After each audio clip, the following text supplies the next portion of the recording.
Hello and welcome to Top Fives, the show of everything. Top Fives, presented by the Sex Effects. I'm Joey Prati. I'm Sean Day.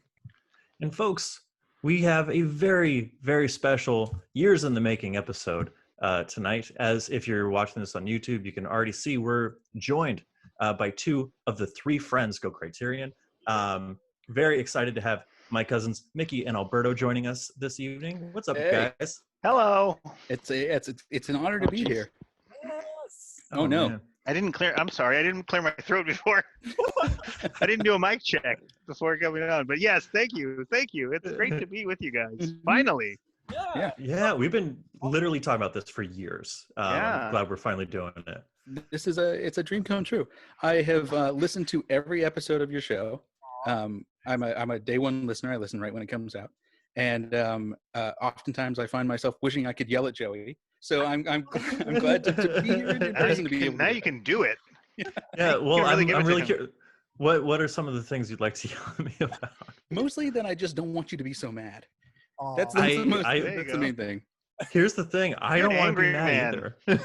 either. I don't. It's not like I enjoy it. Let No. go of it. Yeah, Just it's like Joey. it's gonna be okay. It's gonna be, like, even if this Batman movie sucks, it's gonna be okay. I anticipate it too.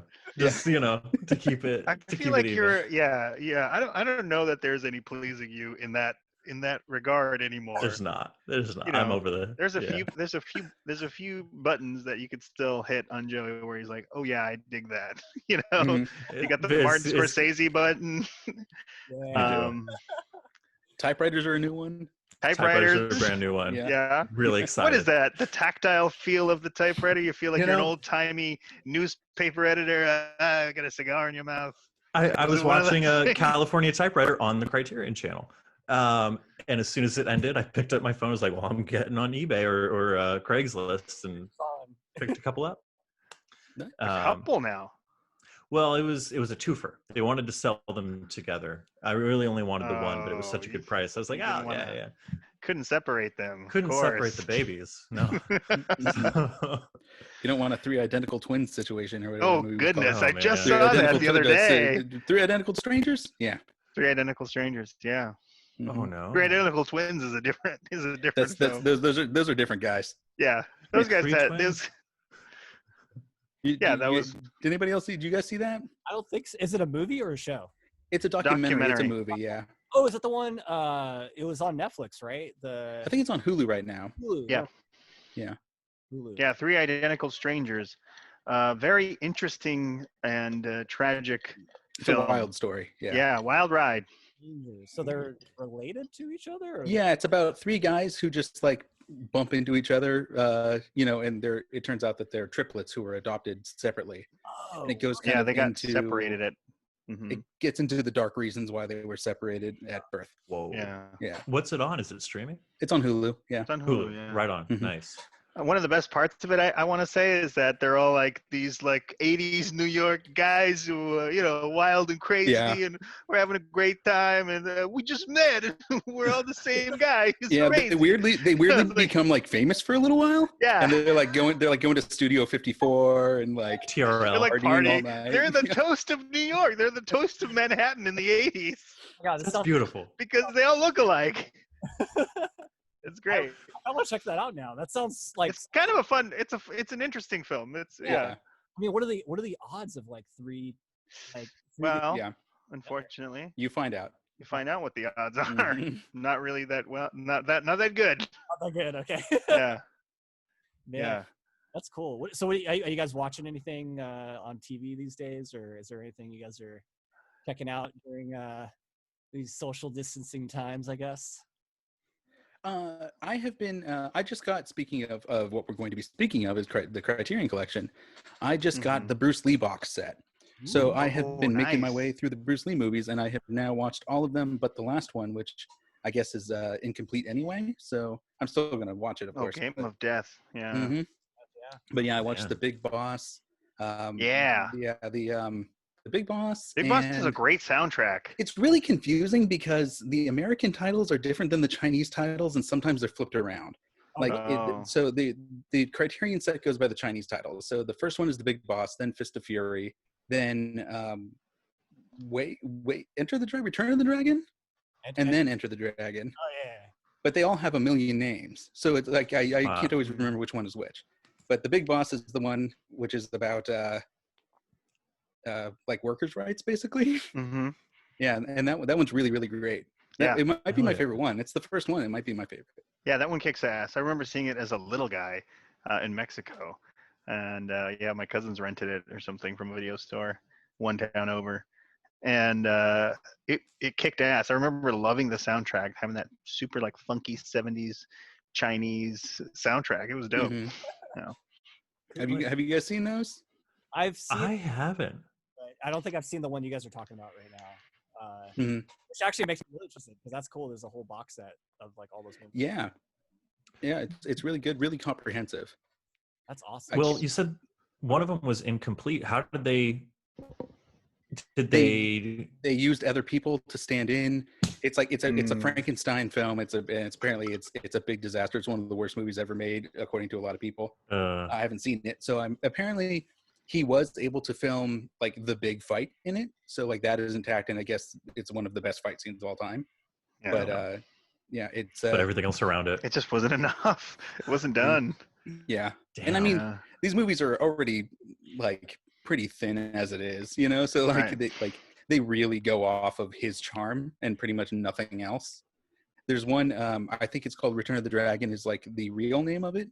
I can't remember what it's called in America, but it is he wrote and directed it, and it's not very good. Oh no. It's like the fight scenes are excellent. The big fight at the end, he fights Chuck Norris, and it's a really great fight sequence. And like all the fights are great, but like the story and the direction was not his strong suit. Fight choreography, it turns out, was though. So Yeah. Right on. yeah, and a lot of great extras on it too. It's just a loaded set. Do you put Bruce Wow. Lee up with the best of the best of the best with those types of? Yeah, I think because it's really interesting. I guess the way that they did with The Big Boss is that they didn't know who was going to be the star of the movie, him or his co-star, and they decided that whoever does a better job while they're filming will get to be the star of the movie, and the other guy will die midway through as like an inciting incident. That's cool. And so yeah, so Bruce Lee doesn't even really have the other guy's like the star of the movie for the most part until about halfway through he gets killed. And Bruce Lee doesn't even have a fight scene until about 40 minutes in. And his fight scene, it's like signals the change of Kung Fu cinema from like old school to modern. It's like immediate. It's like, oh, wow. Like nobody can keep up with him. Like, Wow. That's cool. yeah. And you see how like he led to Jet Li and Jackie Chan. And, you know, you can see Jackie Chan milling around in the background of a lot of these movies. Mhm. He was around, but his style is a little bit different because it's more acrobatic. Mhm. Whereas like Okay. Bruce Lee was very much like his fights are not long. They're like quick sequences. The ones in The Big Boss are like only a few seconds long a lot of the time because he's blunt and quick. And like there was a problem when they were making what's it called Green Hornet, which he was one of the stars of, is that he was too fast for the cameras, and so like what he was doing wouldn't register. And you see, it's still shocking how fast he is. There's not a lot of people who can match him. Yeah, That's cool. And I think he also didn't really get to do everything he would have done. Yeah. Or Yeah. fight Brad Pitt, which is unfortunate. Yeah. Yeah, I mean, who's to say how that would have come Yeah. out? Yeah. He probably would have lost.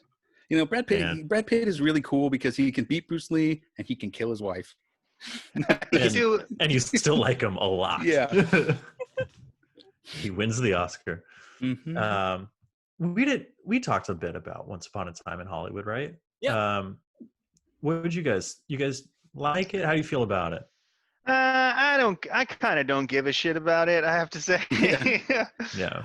It's about a time that I'm unfamiliar with and I like don't have any like real sort of investment in. Like I kind of don't give a shit about the movies at the time or the TV at the time, and it was just like it's very like esoteric. It feels like to me. It's like it's very much about the film industry, and it feels like it's not for me. It feels like it's for film industry people, and that it's like this big inside joke that I don't kind of that I don't get. That's fair. Yeah. I like it. I mean, I think it. There are things that I like about it, like like the Leonardo DiCaprio's performance in it. I think is excellent. He does a really really great job. That scene of him in the like when he's like the bad guy for a TV show, and it's kind of like his TV comeback.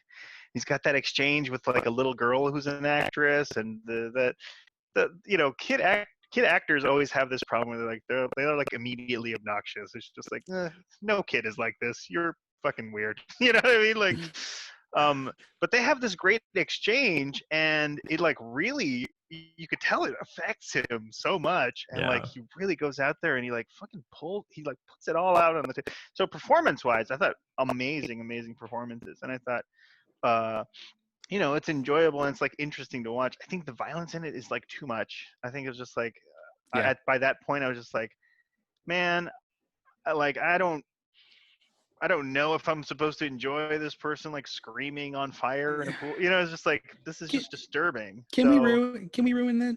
Sorry. Oh yeah, go please. Okay, I don't know. I don't know if you wanted to do spoilers or not, but a part of what makes Inglourious Bastards work where this one doesn't is that you want to see Hitler get it, and in this one you want to see Charles Manson get it. And since it's fictional, since he could have found a way that Charles Manson is the victim of the crime. It's like, and I understand that in real life these people are the ones who committed the murders and stuff, but it still comes off kind of uncomfortable to see Brad Pitt beat up teenage girls. Absolutely. And I think that is not cool. I was just not for it. It's too much. It's way too much. And it's like, I get that the effects are fun and cool, and it has like he goes like a Sam Raimi-esque with it, and but it doesn't. It doesn't. It's like a hard left turn into that, because it's not really that before. The film isn't really that before you get to there. Yeah, it's like it changes the game on you when those scenes come up, and it's just like so gross to it's awful to watch something like that. And I was like, I can't take any kind of enjoyment from this scene, regardless of whatever. I can't remember the name of his editor, but she passed away after Inglourious Bastards, I believe, and his films just haven't been the same ever since. I think Django's his best one since Inglourious Bastards, but even that goes on for way too long. He just doesn't. No one's telling. I suspect his editor was the one person who could be like, rein it in, and now he has nobody. It's baked into the title with this one. Like, Once Upon a Time is like it reminds you of Once Upon a Time in the West and in America, and the Sergio Leone movies. It lets you know that this is going to be a long movie, and like I know he did it on purpose, but it's very long. And the violence. You want to see foot stuff? Like, do it. That's fine. I don't need to see it. I think he's being 2 hours. I think the foot stuff is very aggressive and intentional in this. There's a moment where she slams her feet very hard against a window, and it's like, yep, here it is. Like, I know you guys are all gonna make fun of me about it, so here it is. It's like he's I don't. I don't know. I just don't know what I was supposed to take away from this film. You know what I mean? Like, I'm not into foot stuff. I'm not into like really, really harsh violence like this. You know what I mean? I think you're just supposed to be like, man, wasn't Hollywood great? Yeah. You know what? Now that I think about it, yeah, I get that. It used to be good.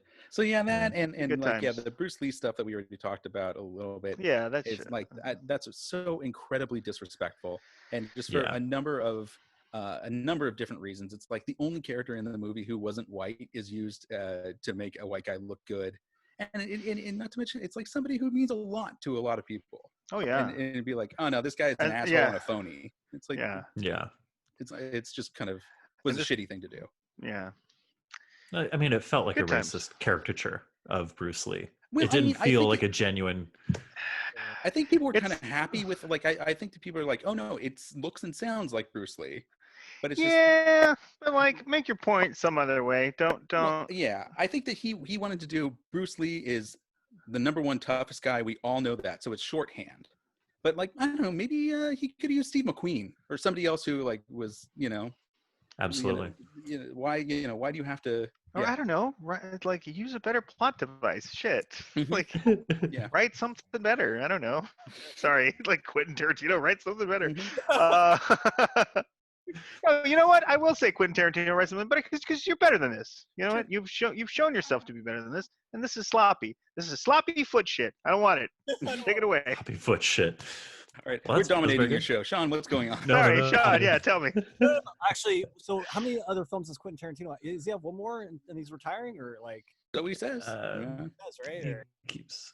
Yeah. I don't. Do you guys buy it? I could see him being like, well, this doesn't count, or this is because I he's don't already know. at 10. If I think it's Yeah. a jackass thing to say. I think it's a jackass thing to be like, this is what I'm gonna do. This is what I'm gonna, it's like it smacks of somebody who's like, oh, I know everything that's gonna happen, and I'm like Yeah. very sure of this. So it's like, dude, have you never been surprised by anything in your life or anything like that? I don't know.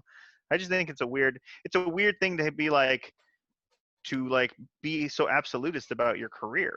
Like yeah, I think tell it's gonna that have to a lot Akira to do. Kurosawa or whatever. I don't know. Yeah. No. Yeah. True. I just think I think it's gonna have a lot to do with how whatever he does next is received. So I think he's mentioned that he's thought about writing plays or writing novels, and to see how successful his novels are probably will have something to do with whether or not he goes back to movies. Oh wow.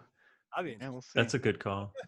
Yeah, but he doesn't count 4 Rooms in his filmography, or the scene that he did in Sin No. City, or and he counts Kill Bill as one movie. So I mean, really, he's up to what 10.75. See, somebody like that is always always then gonna find like a way around. Is like, well, that one actually was, I didn't produce it, I just directed or whatever, some bullshit. Yeah. I don't know. He's so not going we'll to count see. Jackie Brown because it's an adaptation. Oh yeah.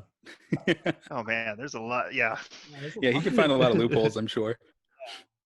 Yeah. Absolutely. Who knows? Yeah. Was there anything? I have been so out of the loop, movie news wise and shit. Is there anything that's kind of been? Because we had Comic-Con this last week. Is it still going on? Oh yeah. Did that go down? Yeah, It's a virtual Comic-Con. Oh Yeah. wow, I didn't know. Was there anything I watched big? the panel. It sucked. Yeah. Really? Yeah, it just didn't work. And I'm pretty sure it was also like pre-recorded like a long time ago. Yeah. Oh shit, really? Yeah, it was for the New Mutants. Oh, okay. Yeah. Maybe it was- that's not out yet. Like, it's Yeah, there was no information of any kind. They showed the first 2 minutes, and then the cast is like, "Yeah, it sure was great to play the New Mutants," and then that was about it. Yeah. I heard Joss Whedon did a panel, Oh, really? and it's like, why are we giving this guy anything right now? Like, Mhm. Yeah. did Boy. Was it a panel about how he's an asshole? yeah, I believe so. In All defense of of the my work on Avengers are Justice here. League, Yeah. God, that was wild seeing the guy who played Cyborg, Ray Fisher, I believe, Yeah. blown up on Twitter about Joss Whedon treated everyone like shit and he's an asshole. Oh, And wow. I mean, we kind of Mhm. already knew that based on his ex-wife, what she had to say about him. But man, Yeah. Yeah. doesn't Well, sound I like a think- fun guy to be around. No, I mean I think that there's some surprise to it because we know he's a creep, but that doesn't necessarily mean that he's an asshole to everybody. But it sounds like he was like a real dick on Justice League. So, Yeah, and apparently Zack Snyder is a nice man. So, I believe Zack Snyder's a nice person. I think he is a not a dumb great person. filmmaker. Yeah. Yeah, I don't think he's Misguided. he's smart enough to pull off the things of his ambition. You know what I mean? Sure. But for everyone that has ever met him has said what a nice, wonderful guy he is, and I believe that. Fully. Mhm. I think there really is something to it. I think that nice people do get treated well. Yeah. Yeah. Yeah, look at Paul Hey. Rudd. Everybody Yeah. loves him. He's so Yeah, He's handsome America's and boyfriend. nice. I love Paul. Yeah. I Would you call him America's Paul Rudd boyfriend? Date me. America's boyfriend. Yeah. Maybe. I've never thought about America's boyfriend before. Yeah, because what would Tom Hanks be like? America's like sweet uncle? Well, he was America's uncle, but I think he's getting to America's granddad soon. Granddad. Whoa, no, granddad already? Oh, He's he's like 70. 60 something. Yeah. Oh shit, really? Yeah. Hanks? Mm-hmm. Yeah. Oh fuck. So he's transitioning. Yeah. Okay. And we lost our grandpa within the past few years. Grandpa Orson He went to Welles? prison. His name was Bill Cosby. Oh. Oh. Oh no. Yeah. Oh no. We're good with spoilers on this show. We don't talk about Cosby on this show. And I don't Yeah, blame you. I think But we're Orson gonna- Welles was our grandpa for a minute Yeah. before. Orson Our Welles is the drunken- uncle that would tell Our you a dirty drunken joke. grandpa. Yeah, he's like your grandpa's brother who you see once a year, and he's really drunk the whole time, and then he swears a lot. I was just telling Met Winston somebody. fucking Churchill. Oh.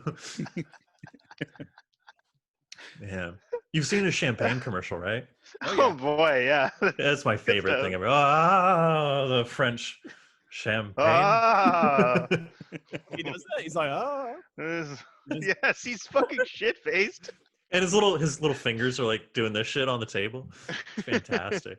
I was He gonna Does can't he have a remember. cigar in his mouth in that one? I forget. If he's like, No, I wish he did. oh man.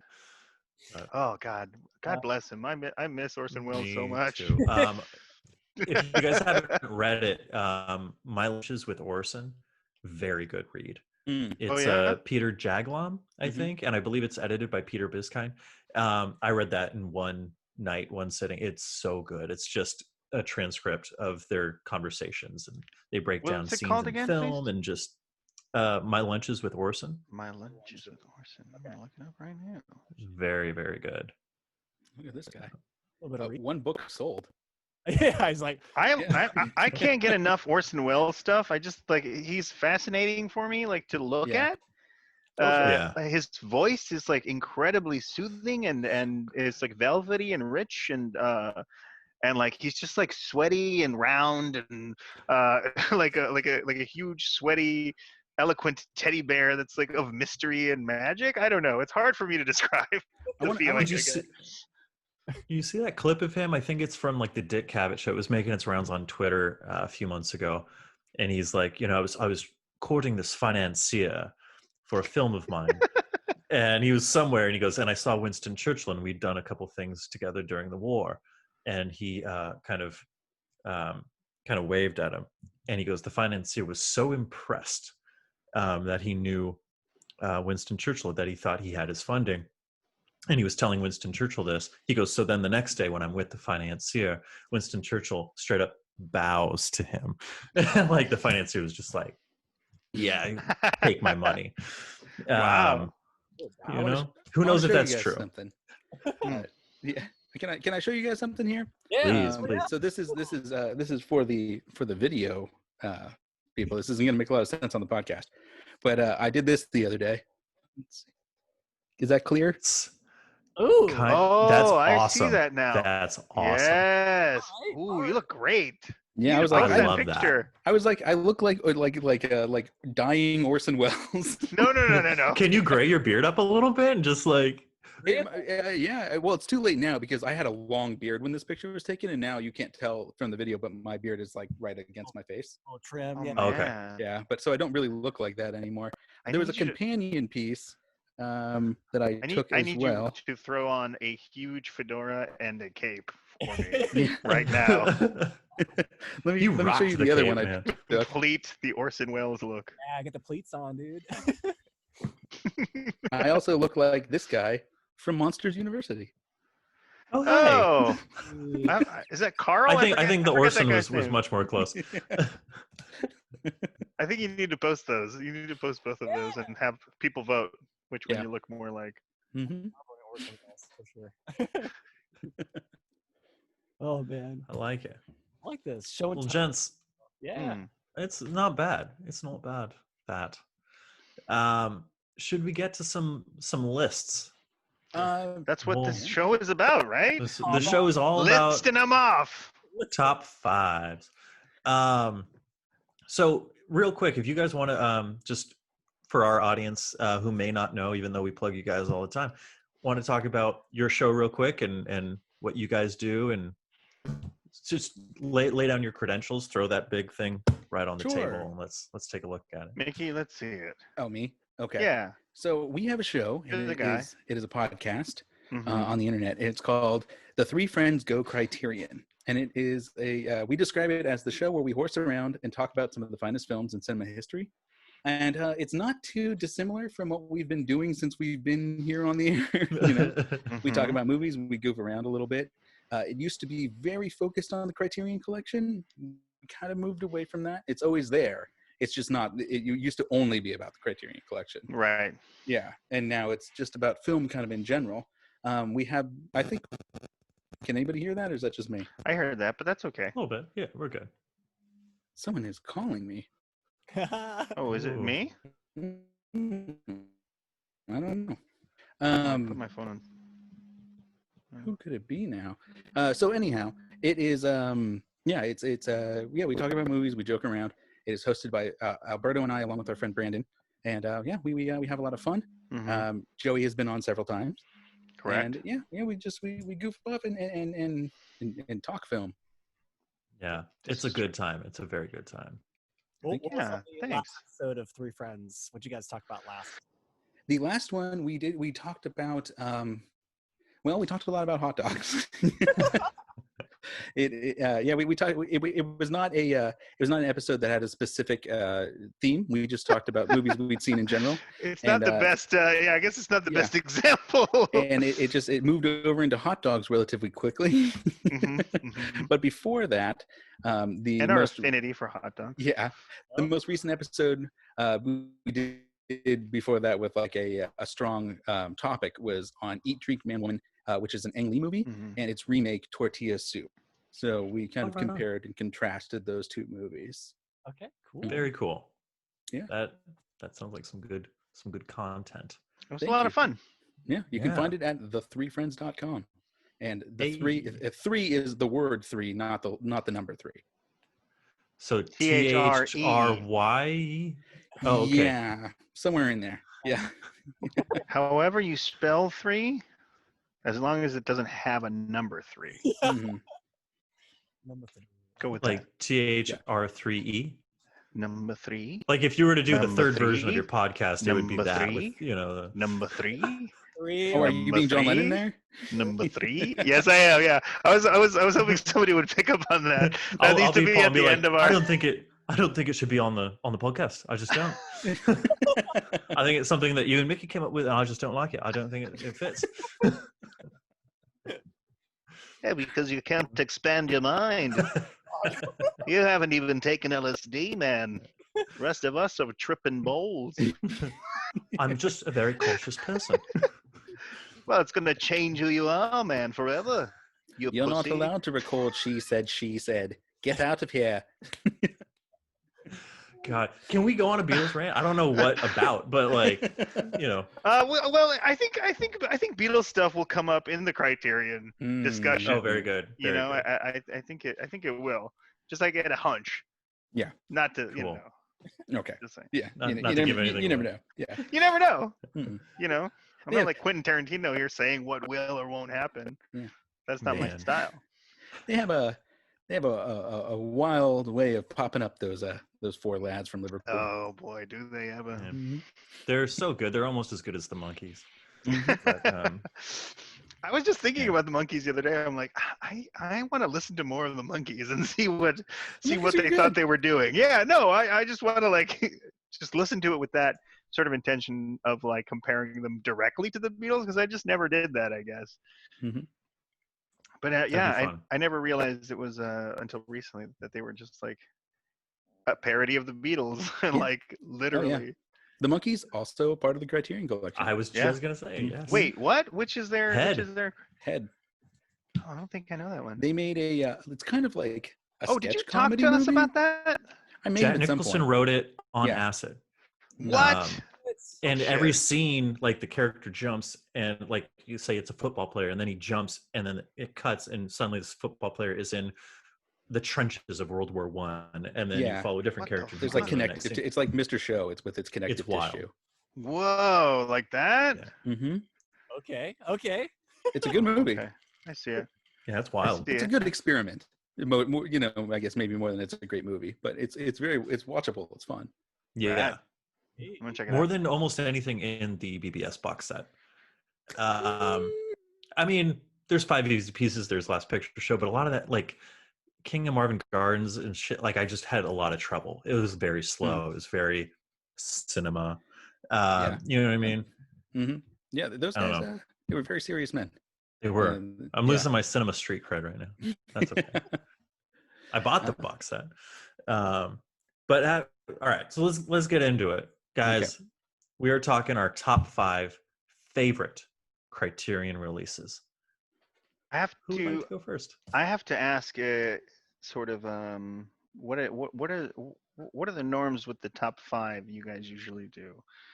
I'm a more casual listener to your podcast than Mickey is. That's but, fair, yeah. But is it like top 5 in order from like top most to? Is there any particular order? So Or can I usually, just say I'm doing it out of order, or there's no order I for think that's mine? up to you, right? yeah, absolutely. I usually go 5 to 1, 1 being the best. Okay. And then yeah, so it's usually Sean will do all 5 and I'll do all 5, but we can go our number 5 all the way around and then go to 4 all the way around. How would everyone like to do this? Okay. I mean, I'm we don't gonna wanna mess with the say, format. yeah, I don't want to mess with your format either, but I'm gonna say I'm gonna kind of give mine in no particular order. I'm gonna just, That's so because it's fair. hard for me It's hard, yeah. to really say. Yeah. This is I don't know how you guys do this every week It's Mhm. and like difficult. really just we've cut off everything and say these are the 5. I had an This is unbelievably hard insane. time. Yeah. Mhm. And I'm still like I ended up with a list, but I'm still not Oh, entirely. I'm very Yeah. unhappy with my Okay, list. Yeah. there we go. And I I'm- went I'm to still great like 7. lengths to get it too. Well, this is the cool thing is it will always change, and I think Joey and I have done a few like revisits on some lists. 'Cause, Sure. Like Mm, it is really hard to Yeah. nail the 5, but I think it's great because like if we have you guys come back on and maybe in a let's just say another year we do like another like reread. Yeah. One yeah. Let's see where everyone's on it. So I think if we do it again, which I would love to, Mhm. it might benefit us if we put a little like some parameters on it. So because we're talking Yeah. like at this point we're at somewhere around 1,100 movies. There's only going to Yeah. be more next time we do it. So maybe next time we could be a little more specific. Like you do like top 5 Japanese films in the Criterion Collection, Right. or top There 5 you go. movies from I the like that. 90s in the Criterion Collection, something like that. Because yeah, Wonderful. it's so much. I am, There is, yeah, there are oceans of film here to sift through, man. And it's like a collection of what is supposed to be like the best films ever. So it's very Right, hard to, right. to make some It is. choices. Exactly. Thank you. Mhm. Oh, Yeah. wait till I explain what I did. I Oh, can't. I boy. can't wait. I can't wait. One thing I will say, just as like, if in case you guys want to as well, usually if like Sean has something that's on my list, I'll veto that and slide in something else. So just so Yeah, I we was can kind of thinking talk about about that. as many things as possible. Cool. But yeah, Albert, would you like Mhm. to go first? Sure. And so then would I be giving you all of my picks at once? Is that it? Or are we gonna do? Sure. Do we do a round robin, as they say? What do you guys want to do? I know you guys usually just do like a lump of your picks. Yeah, but there's 4 of Oh. us here. We could go 5, 5, 5, 5, and then 4, 4, 4, 4. Okay. How's that sound? Works for me. Okay. Cool. Yeah. All right. So you want me to start? Start Let's out. let's do it. Okay. I'm going to, and now I'm not doing a particular order. Fair. So I will. That's just, these are just 5 excellent ones that I think, I have to say are the ones for me now. For now, The first one is a big one for me, in that it's not the one I expected it to be from this director, star, writer, musician. Limelight, Spine number 756. Mm-hmm. In previous iterations of myself, it would have been The Kid. Yeah. And The Kid is like a wonderful, amazing film. This is Charlie Chaplin we're Um, talking about for the and uninitiated. but it's like ultimately, it's like heartbreaking in a way, but also happy. At Charlie Chaplin, yes, Yeah. exactly, Charlie Chaplin's. And Limelight has, it's just like I'm in a different space in my life now, where I'm just like, You're at the end of your oh, life. I see. Yeah, I'm at the end of my career. I'm at the end of my life. Yeah. And I can appreciate some beautiful art that is so sad but so beautiful. It's a great film and a wonderful story, and it's just so like heartbreaking in the best way possible, I would say. Buster I'm really- Keaton's at the end of that one, right? He is. Yeah, it's the Yeah. only time they were ever Mhm. on screen together. I'm really glad that you got that Man. in there, Mhm. because of the way that I picked my list. Chaplin didn't make the cut, Wow. so I'm glad that he's making the cut for somebody else, and also Limelight in particular. I can't think of another time where I watched a movie and was so moved. Mhm. Like that is one of the most moving movies I've ever seen in my entire Yeah. life. Absolutely. The effect it had on me was huge. It was like certain films when you watch it, the first time you see it, you remember everything about how you felt afterward. Some movies they're so powerful like that. It's just like, oh my God, that was so beautiful that I've been just like brought to my knees and I'm just weeping openly in front of the screen. And it's like, Mhm. I love it. I love it. That's my favorite thing about movies is just being moved like that. So Yeah. Limelight really does it. Wonderful. I love that. Well, according to the pictures, I think Joey should go next. Am I Oh, my next? pictures Okay. have Sean going next. Oh, Sorry. okay. Oh, We yeah. don't Yeah. all see each other the We same. don't all. Yeah, Yo. that's true, man. Maybe you Okay. shouldn't think that everybody just has your perspective. It's time I do to, think that. I am a white yeah. man after all. That's true. Thank you. Thank you. So I must admit, the Criterion Collection, I'm very new to some of the films that are on here, which is Sure. really exciting because I definitely want to check out more films on this list as far as like stuff that you guys are going to be talking about today. So I picked out kind of the ones I Yeah. feel like I've seen and probably remember the most. So I've got number 5. I got Dazed and Confused. Oh yeah. Okay. Oh Right on. yeah. Excellent. Yeah. Richard Linklater, I think that's how you say his name. hmm But yeah, it's I feel like I watched this movie a little bit like later in my life, like in my 20s, I guess, or I don't know, maybe I was maybe a little before my 20s, but I don't know. It just kind of captures that, kind of like senior high school, like all these, all these kids and people are trying to kind of figure out what they're going to be doing and kind of what's life going to be like after this whole high school experience. And it's lighthearted, it's fun, it's got lots of drug use in it, and, but it's like kind of the culture of like what it was back in the 70s. I think it's when it took place. hmm And Give us McConaughey, right? Is that It where we did. got And McConaughey? Affleck and man. Yeah. Wiley Wiggins, what's her name from Parker Posey. what's her name, Djokovic, Mila, or Oh yeah. yeah, Mila Jovovich. Jovovich in Jovovich. that? yeah, she was, What is she, like 7 years old in that? She's in her teens, probably. yeah. Okay. But yeah, I think it was a pretty fun and entertaining movie, and I think I guess for a lot of those actors and actresses, it was kind of like their kind of breakout role, or at least their introduction into kind of the world of acting. And I don't know, it's a fun little movie. I don't know what else to say about it. Yeah, man, that's all there is. That's great. Mhm. I have to admit, I've never seen it. Really? I've never seen it. Oh, you love it the most. I know. I've seen bits. I don't think I've ever seen it all the way through. Wow. Yeah, it's really Yeah. good. It's a hangout movie. You know what I Yeah. mean? There's like not a really strong plot. I mean, there is a several plots that go throughout, but it's not really what it's about. It's more about just like experiencing the day in It's the a life of vibe. these characters. Okay. Yeah, it's a nice Right ensemble on. piece. And yeah, and what you were saying, Sean, about not having seen very many of the movies in the Criterion Collection, like there's tons of them. I haven't seen half of the movies probably. There's and that's one of the fun things about being into it is that they are a great curation. Like, you learn about things just by, like I learn about things all the time through the Criterion Collection, and I think that it's like a fun way. Yeah, so like don't worry about it. It's like everybody starts, and like it's fun to keep learning, and yeah, like I've got a long way to go myself. Yeah, I've seen. I would say I've seen maybe at best 5% of what's on the Criterion Collection. Like I haven't seen much. But our show definitely has helped. Me. And I've seen a lot of interesting, just crazy shit that I never would have seen or experienced, or like that just are introducing insane or colorful new ideas. And it's just like, fuck, this is great. Like, like I have no idea what's going on, or like this is a new feeling. Like, I don't think Fando Elise is Criterion, right? It's not, no. But it is a film like that's sort Yeah. of like a kind of It's like an art Criterion Mhm. film that's like among those sort of They would put it out. yeah, I would say so. Yeah. But I never would have seen that on my own, or would have probably ventured into that had it not been for the show. So yeah, it's a wild ride. It's great.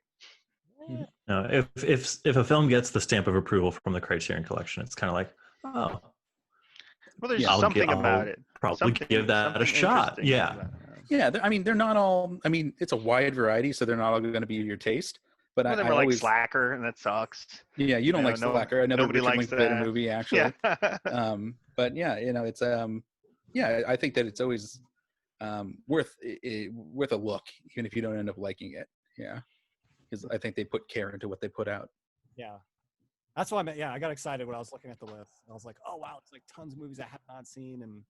And then there's also, I mean, there's stuff that you definitely have seen that's just like, holy shit! It's like RoboCop is Criterion. Mhm. Like, yeah, Right. RoboCop, The Rock, Armageddon, or Armageddon, yeah, shit like that. it's wild. It takes all Wow. kinds. Yeah. Who's So next? who's next? Mickey? What do you want You to know do? what, Meg? I'll let you go last so you can describe your system. Yeah. Oh gosh. My Okay. dumb For number method, yeah. 5, I there's one that I'm hoping will be on one of your guys' list, so I'm going to leave it off. I just have a feeling that it might be Okay. talked about, so I'm going to go instead with number 5. I'm going to go Detour. Oh, okay. I love this movie. Show of hands? I haven't seen it. Don't know it. Oh man, it's like an hour long. Yeah. It's quick and what's dirty. the film? Very quick and dirty, but it's like it's got every film noir trope you could ever hope for. Like the guy's sitting alone at the bar and the lights dim and only his eyes are lit, and somebody plays a song. It's like, well, you turn that racket off, would you? And you've got like, and it's he's traveling across country for his dame, and a death accidentally happens, and he's on the run, but then there's a femme fatale, and they achieve so much with so little. And I first heard about it on the Martin Scorsese documentary. What was it called? A Personal Journey with Martin Scorsese through American movies. Okay. One of my favorite documentaries ever. And I've learned a lot about movies, and a lot of the films that were talked about in that documentary were only able to find on the Criterion Collection. This was not one of them. This just came out. Mhm. I've had a rundown, old, beaten up DVD copy for years. Oh, wow. And so to finally see this in HD in the 4K transfer, it is beautiful, and it's like, I love film noir. I think it might be, at least visually, my favorite type of film. And to see it in all its glory is just money. It's so good. I can't recommend Detour enough. It's so much fun. It's such a fun movie. Yeah. Yeah, Yeah. Detour rules. Yeah. absolutely. Yeah. Sean, have you seen it? Have I shown it to you? I don't think so. That's why Oh man, that's my bad. I'm a bad friend. I'm really into short I was just thinking that about you. movies, so like short sweet movies. I'm down with that. So Yeah. I'm like, why hasn't Sean seen this? What is Joey doing? Jesus Christ. I've Bad friend. lots of movies to What a watch. So. Terrible, Bad friend. man. I wouldn't have been on this show if I knew what a bad friend Joey was. You know? I always thought he This was a was good prereq. friend. I thought was a good friend, y'all. That's Turns why he out has so few, because he's this show just has been a good to lie. a few of them. This show is a lie. I'm on a show about friends. Mhm. Good friends. My bad. It's a facade. It's a facade. All right. Mick, I'm really looking forward to hearing your system. Yeah, what do you got? Nick? Okay, so first one I'm going to do really quick is Brandon couldn't be with us today, but he did give me his list. Oh, So right on. I'm just going to, we don't have to get too into it because he can't defend or whatever he needs to do. But the first thing on his list was Picnic at Hanging Rock, which is an excellent Australian film by the director Peter Weir about some girls who go on a field trip and some of them mysteriously go missing. Oh. And it's just about how that affects the people who were there. You know, and it is a very good movie. It's very arty, but yeah. So that is. I still haven't seen it. Yeah, you guys talk about it all the time. Yeah. So check it out. okay, let me tell you about what I did. Mm-hmm. So this is very, very hard, and I was thinking that there's no real way I'm ever going to be satisfied. So what I did is I created this system in which to it's like way too complicated in which to decide what would be my top 5 Criterion films. And as a result, these are probably not the movies I would have chosen had I just, gone off the top of the dome. But what I did is I picked just a little bit more than 100 of my favorite Criterion movies. Then I went and culled them by, I put them in an Excel sheet, and then I culled them by director. So I decided that a director, only one film by any director would be in consideration. So then what I did after that was I whittled it down by country and year. So I didn't want anything that was too samey. For example, like I didn't want too many French films from the 60s.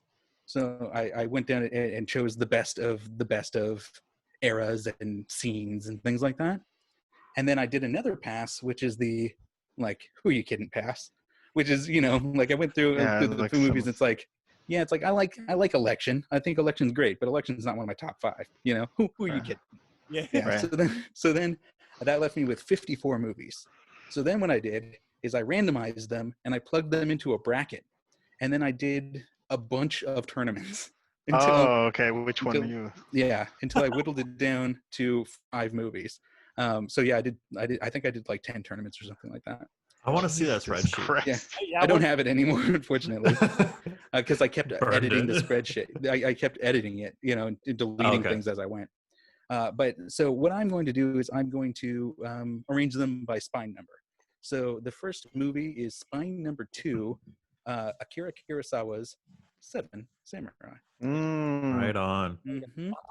Classic. I mean, Now, when I think of the Criterion Collection, it's the first movie that pops into my mind.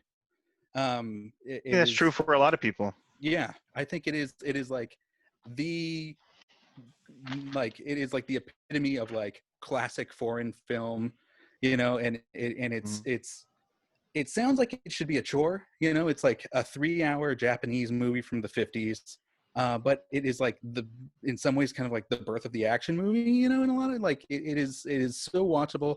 Such great character work. It's fun. It's funny. It doesn't feel too dated, and you see how Akira Kurosawa influenced pretty much the entire world, and the things that we still have from him today. And this is number 2. So they knew right away. It's like this is one of the first movies we have to put out. And I think enough good can't be said about it.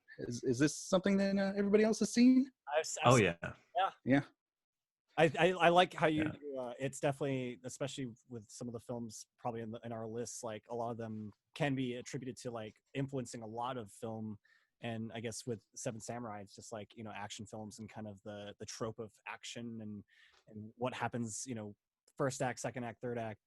I think that's an interesting thing to say, like, having some of these movies be really big influencers for some of the other films probably in the collection as well. Mm-hmm. So that's cool, Mickey. And you can see the influence. I mean, on Star Wars is huge. Yeah. Right. And on a lot of things like that. It's really, it's amazing. Yeah. Yeah. And I mean, you see the performances, they feel naturalistic in a way that we still use today. Like even where, Toshiro Mifune may be going over the top, it doesn't feel like how over the top was in Hollywood at the same time. It's like a much more of like a kind of performance we might see in a movie today from Hollywood. And I just think that it's had a really lasting influence, and it's just one of the most important movies ever made. Excellent. No, that's a great pick. Mm-hmm. Wonderful. Seven Samurai. Yeah. Hell yeah. Alberto, we're back to you for number 4.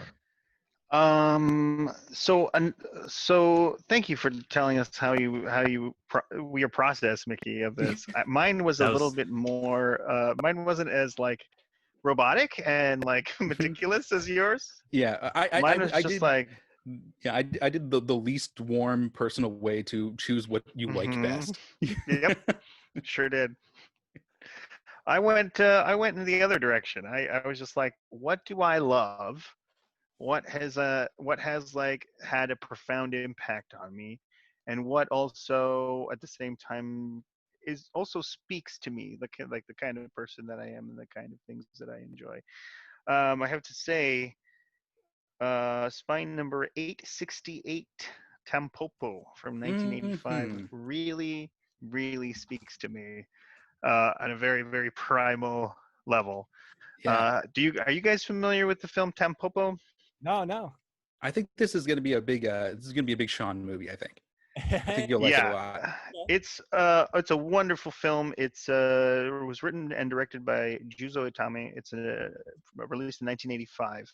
Okay. Foreign Japanese film. And it has been described as a ramen western. Um, it's about a few. The main thing that it's about is food. It's Yes. about our relationship with food and kind of the different what that looks like in different aspects of life, and it's also about a woman who is a single mother and like kind of trying to make ends meet. She has a restaurant, a ramen restaurant, but her ramen sucks. A stranger blows into town one night and tastes her ramen and defends her honor and takes pity on her and tries to help her better her ramen to like better her life and her whole situation. Um, this film is almost as G-rated as you could possibly want in a film. It has There's some nudity in like it, isn't there? there's nudity and there's like sexual situations. But it could be on the Some Disney of them. Channel, and Hey, it's all good. whoa! But yeah, no, I wouldn't edit it out or do and it doesn't show penetration like Mickey. If you're just listening to this, Mickey made a very lewd gesture where he put his finger through his other fingers and made us blow into the camera. It was very gross. Um, so, but Tampopo is a movie about just is that it's like it's about loving food and about the different ways. It's got great characters and wonderful performances. It's made up of this story. Like I said, this Tampopo is the lady who's a single mom, and it's her story, and also interspliced with vignettes, different little short films about food and different people and how they interact with it. One of them is a young man who is with a bunch of senior like presidents of a company, like the executive team, and there's just like this little lowly assistant that is with them at a very like high end restaurant for like a fancy lunch meeting, and everybody is like very prim and proper and also ordering very basic food, and they get to this young like associate, and he is like very knowledgeable of food. He's ordering all of this crazy expensive shit, and he's like showing up the executives and also running up the tab and also like super like, and everybody is like red faced, and it's just like funny interesting situations. And it's a wonderful love letter to food, and it's very meta in certain ways because you're sort of like in the experience with the characters. They break the fourth wall sometimes, and Yeah. yeah, There's, I think I was gonna say, and there is an action element to it too. Like yeah, like you were saying, the character, like a stranger blows through town. He's modeled on a Clint Eastwood type. yeah, There are action sequences in it. Yeah, yeah. It's breezy and light. It's kind of low stakes, but it's also it makes you invest in it a little bit. It's a wonderful film, and if you love, excuse me, if you love food, if you love eating, I love seeing movies like with lots of food. We watched Eat, Drink, Man, Woman, and Tortilla Soup a couple of weeks yeah, ago, like we said, and I just like love watching people cook and shit. It's great. yeah. To kind of put it in Joey parlance, Uh, you know the part in Goodfellas where they slice the onion real yeah, thin? Oh It's like a whole man, movie of that. yeah. you know where my mind went? That Where's scene in that? Godfather Part 3 where they're rolling the dough, and she's like, "I love you, cuz," and he goes, "I love you too, cuz," and then they start making out. Yeah, kind of. Yeah. You know? Uh-huh. Yeah, I know it's the part kind you're of like talking that about. Yeah. too. There's Yeah, It's got all kinds of cool stuff Yeah. like that. Great stuff that you'll love like that, Joey. Hmm. yeah. Right All on. the I'm Andy Garcia excited. you could want. Check out Tampopo. That It's a sounds lot good. of fun. Yeah, anything with food, I'll watch. Absolutely. Yeah, that's what I was thinking. Like, I know you like watching food being made and like food prep and Joey stuff does like not that. like Yeah. food, I have to say. No, Joey hates it. Joey will like the Western you part, know. but he Yeah. won't like the food part. Yeah, Joey's like, he's like, is there a Joe's Burger in it? That's Yeah, what Joey it's wants to know. like, you know, burger, pasta, and nothing else. You know, Chicken nuggets. I'm with you. I'm with you too, man. I just like Yeah. like on the last episode You of the show, I got ran over the coals about it. You know what? You And here's the fucking- thing. Here's the thing, right? Like, Mhm. they got that everywhere you go. So like, you're not being difficult, Mm-mm. right? You're just burger? Hey, Is that it? you know you can be confident in your order that you were going to, if not enjoy, you're going to Enjoy. at least kind of like, you know, what you get. Yeah. So why risk it It's if you're fine. if you're paying money to eat out? You know, that's all Yeah. I'm saying. You know what's funny is like I don't see ordering something besides a burger as a very high risk situation. So like I just don't. Sean, are you more of a food guy? Sean, are you a fooder? I like to say fooder. I don't say food. I'll try whatever. Yeah. Yeah. Although Do you have? I don't have any like I'm not super picky like tomatoes, like whole tomato. That's your hill. That's the hill you die on. You're like no tomato. You're not gonna eat a whole tomato. You're not gonna take an apple like bite out of a tomato. Burgers with a tomato. Oh, I'll eat it. But yeah, I mean, I'd be like, Sean, we're gonna go to that new restaurant, and you're gonna love it. It's called the Whole Tomato. She just said a whole tomato in front of you. shove it in my mouth. Yeah. Yeah. Does this mean you've never liked my sauces that I've made that are tomato based? Still love pasta sauce. I just can't do whole tomato. I don't know. Stupid. Right. Where are you going that you're encountering whole tomatoes that you have to like shove off of your plate? Like salad. If there's a salad, there's like Oh, you mean like slices of tomatoes, like raw tomato? Is that it? yeah, raw tomato. That's Yeah. Anyway, I'm with you on that. No raw tomato. no raw. What? I Sure. love a raw tomato. And speaking of whole tomatoes, one of my favorite treats as a kid was just like a tomato and a salt shaker and just Oh like, yeah, I've heard that too. into Salt. that. Yum. That sounds like you had a really sad childhood. No way, man. I had an abundance of tomatoes and salt. That was Oh great. man. Yeah. Hell yeah. Take that down to the street, you know, Mm, to quote our uh-oh. good friend Clark Little. Oh, is he here? Can I see? Is Claire Little here? That's too inside. We can't do that to their show. It's very inside. No, you could get way more inside. That's for goddamn sure. You guys love to get inside. Nasty. Always, yeah, always. Hey. Alright. Whose turn is it, Sean? I believe Sean. Right? Yeah. I kind Give of it to us, Sean. messed up here. I didn't put like what do you call it?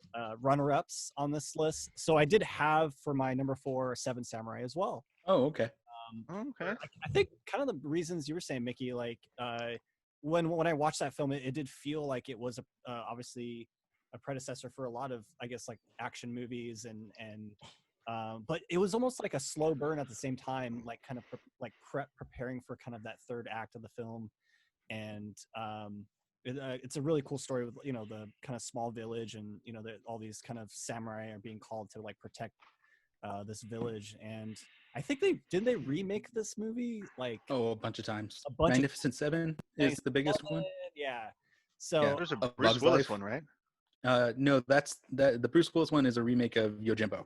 Oh, that's right. Okay.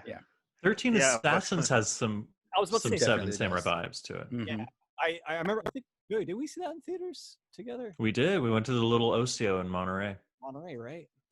Yeah. So, yeah, I guess kind of reflecting on films that are obviously after this and you know action films, but also even Japanese kind of films about samurais and that kind of culture. I think it carries a lot of weight for film, and I guess you know where film is going to go in the next years to come. But I really enjoyed it. I remember I didn't watch it like recently for the show, but I remember watching it I think last year, and it was very interesting. And then I guess comparing it to some of the other, you know, it's funny when you see it and it's like, oh wow, like there's tons of films that kind of follow this, you know, kind of formula, but it still kind of stands on its own, and it's kind of, you know, it's own thing. So yeah, Seven Samurai.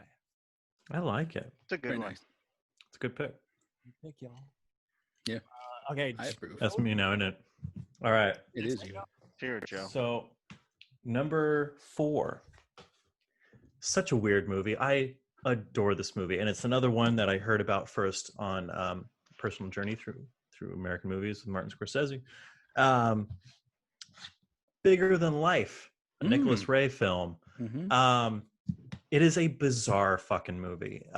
Walter Matthau appears in a small role, but James Mason is He's a school 36. teacher husband. Walter Matthau? In that movie, he's like 30. I remember that was when we did an episode on this movie. And That's right. That's that right. was like a sticking point. Was that Walter Matthau was like 36 in it, even though he looks like he's like 80. What's this one He called looks again? ancient. Bigger than life. Bigger Than Life. Yes. Oh man, So that was a wild episode of our show. I If think you have not listened to our show, that is not the place to start. Oh, I say do start there. That one is fucking crazy. This movie is nuts, and our It's episode insane. was also nuts. So James Mason gets addicted to a new drug called cortisone, and it's wild, it's insane. But the thing that sticks out the most to me, what I always go back to, was the color of this film. I think it's one of the most beautiful color films ever made. And you know, all the movies back then were Technicolor, and this was done by a company called Deluxe. Where, at least in my mind, when I think Technicolor, I feel like the main kind of background palette is like oranges and reds and things like this, where this was like a deep blue or a cool blue, you know. And I fell in love with the look of this movie. It's bonkers, it's insane, but it's infinitely watchable. I brought it over to your place, Shawnee, when you're living in East Campus. I was like, you gotta watch this fucking thing with me, dude. And it's just it's a wild ride. It's he never really, he does kick his drug habit, but like you see him go and get the cortisone. He just walks over to the pharmacist and goes, give me some cortisone, you know, barely gives him a slip of paper. Like he could kickstart this habit again any day. Like there's no real nuance to his addiction in this movie, right? Like, and there's the scene where he tells his wife off, where he's like, you know, in my mind, we are divorced. You're no longer my wife. I'm living with you purely for fun. And you're, whoa. He's so, the way he delivers it is too, he's so mean. He's like, so fucking cruel. It's a wild, I think the movie, if I remember correctly, I think it's like based on a Reader's Digest article or something like that. And it has like that very kind of like, not quite after school special, because that's more of like a 70s 80s kind of thing, but it is very much an issue movie that is meant to be like you better watch out because cortisone is coming for you, you know, like that kind of thing. Absolutely, that's exactly the vibe. But Nicholas Ray is a hell of a filmmaker, and it's melodrama, but it works really well. It's always entertaining. Yeah, that's a wild one. I remember that one now. Good times. Yeah, we had some real wild takes on that. Our friend Chris, our sometimes co-host Chris, said one of the weirdest things, that he had one of the weirdest opinions on this movie that you could possibly have. And so can you please share? Basically he said that like, yeah, I get it. The guy's right. His wife should get off his back.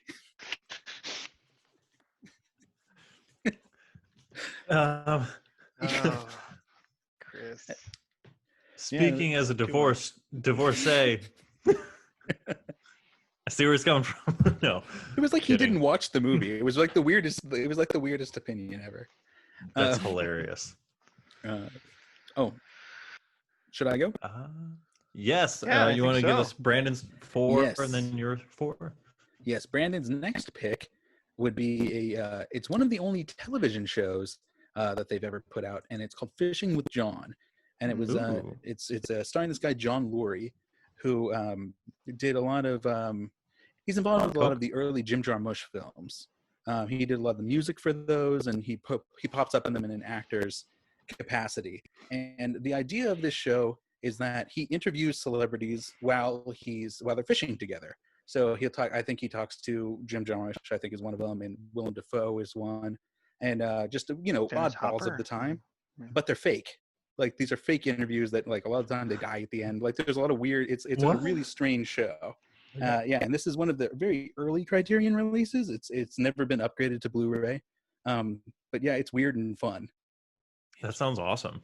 Hmm You said And it's the then only show that's on the Criterion Collection as well. it's one of the only One shows. of the only shows. There's a couple other things that count as shows, like the Decalogue was a television show, and that's like people think of that as like a 10-hour movie, but it's actually a 10-episode show. There's some things like that. There's a few things that are television shows, but most of them are foreign. Gotcha. Let's see. I am going with. I might be swooping here because I wouldn't be surprised if this is on everybody's list. So sorry in advance if I'm swooping on anybody here. Let's hear it. But I'm going to go with a movie that has been relevant, unfortunately, since the day it came out. It has never stopped being relevant, and I think we all wish that it didn't have to be. We're talking Criterion Spine 97 from 1989, Spike Lee's Do the Right Thing. Yeah, that's a good one. Yes. Yeah, that was that was this close to being on my list too. Yeah, it is. Mhm. It's one of those. It's just like perfect. I don't know. Yeah. It's like, is there anything wrong with it? It is exactly what it is supposed to be. I Mhm. mean, like, maybe you have nits to pick with individual things about it, but it is what he wanted it to be. And yeah, it's heightened and it's weirdly fun considering what it's about, Mhm. but it's also really heavy. It forces you to think. It doesn't give you really any choice. You have to think about the things that he's putting in front of you.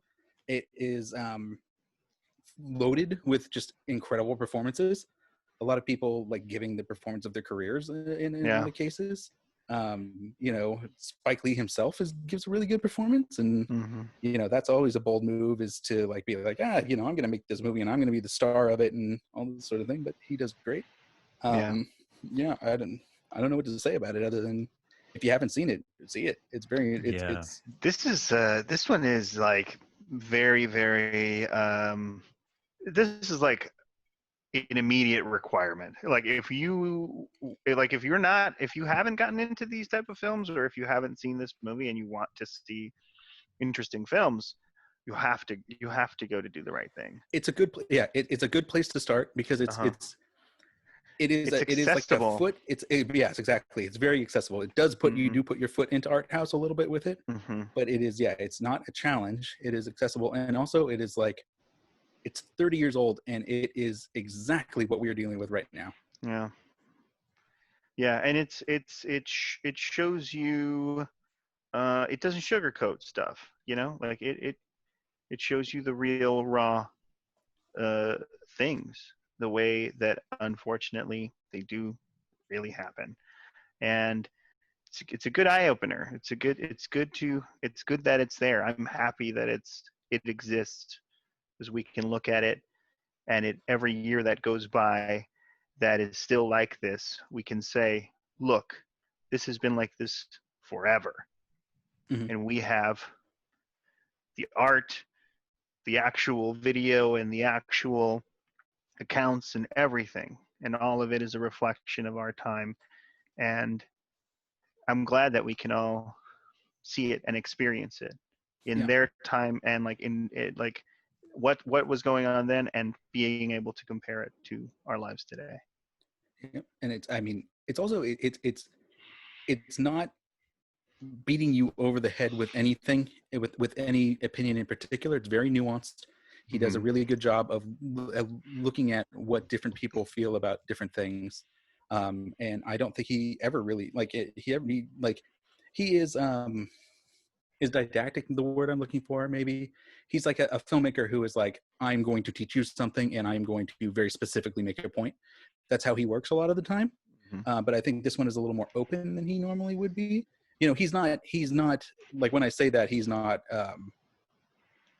like, hey, let's be kind to racists too. That's not what he's doing.